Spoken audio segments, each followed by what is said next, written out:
On Canal Walk, down behind Kilkenny Castle, a German gold and silversmith lives and works.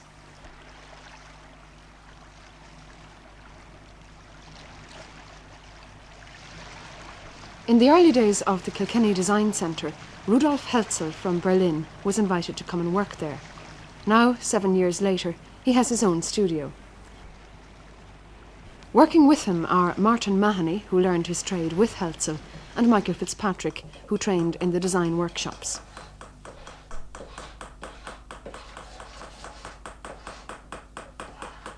The fourth thing one has to remember is when you want to do anything, any piece of jewellery, you first have to know what you want to do. In this case now I decided I wanted to make a pendant just made out of solid silver, no stones, nothing else.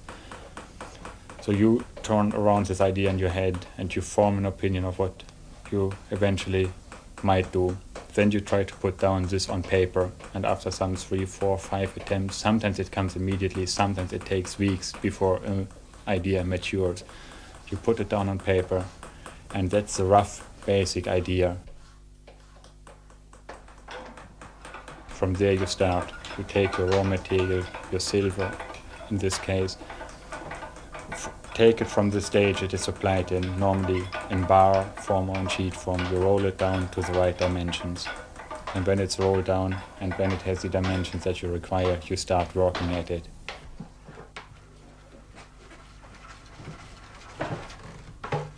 In this case, it meant you first cut off the individual pieces.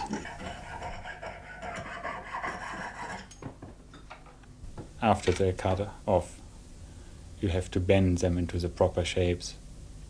When they bend into the proper shapes, you have to assemble them so that they form this pendant.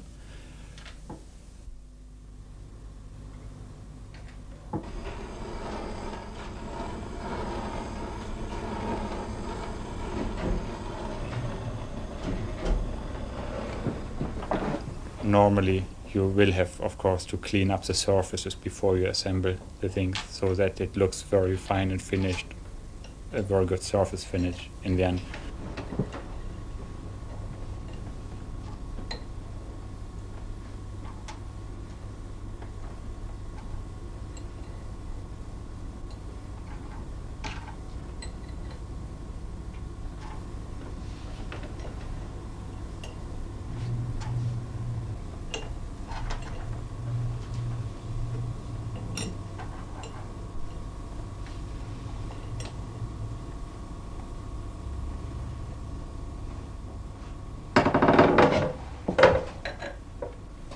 The next stage is soldering, which means putting all the pieces together by silver again, which has just a lower melting point than the surrounding material. And you heat up the whole thing until this silver, the silver solder, flows into the joints and amalgamates into the surrounding material.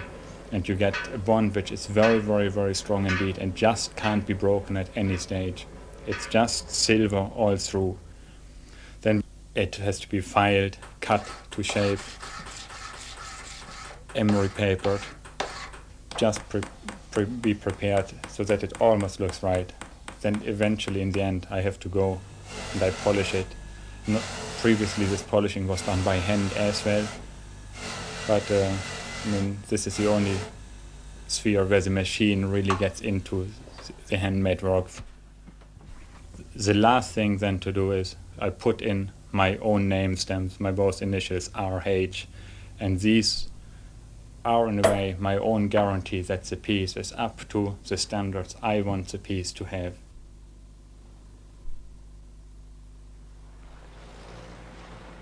Much of the silver and gold made in Rudolf Heltzel's workshop is sold abroad. He sells some of it in Kilkenny itself, in the craft centre which is run by his wife, Eva.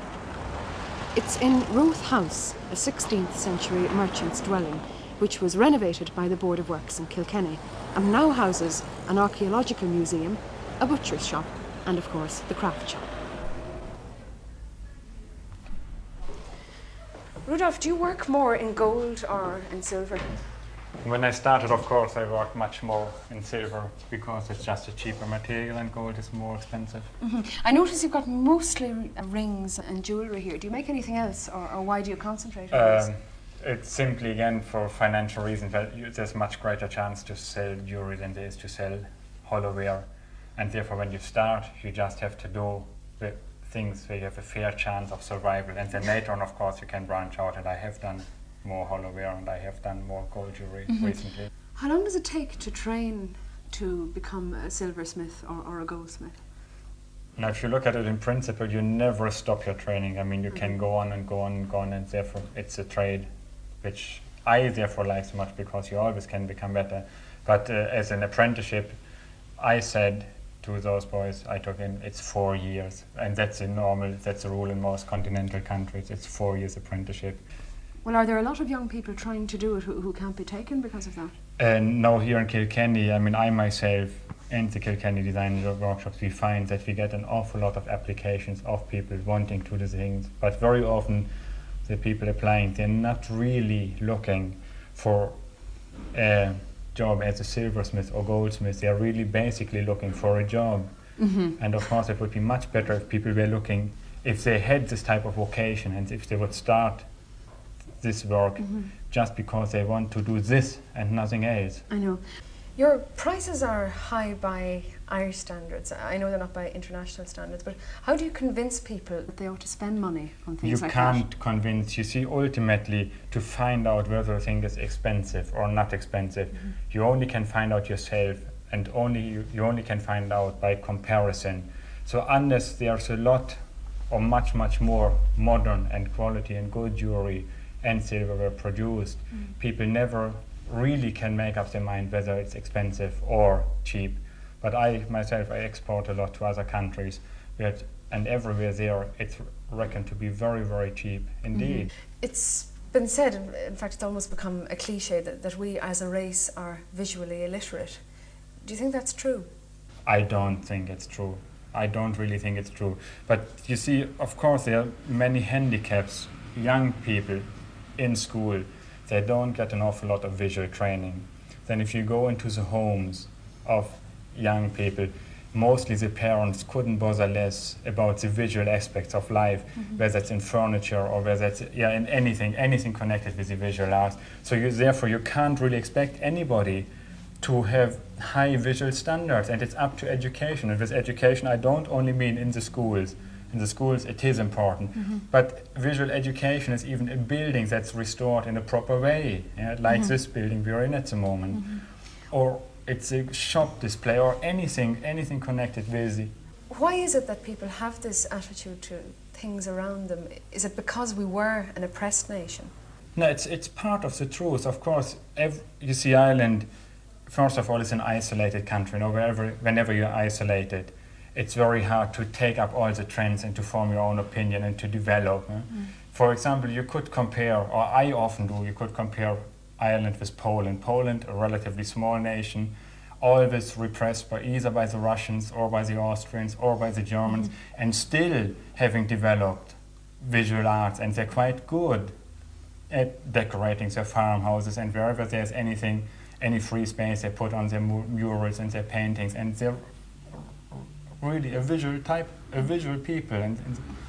Well, do you think, you've been here 7 years, do you think we've improved in the time you've been here? Have attitudes changed much?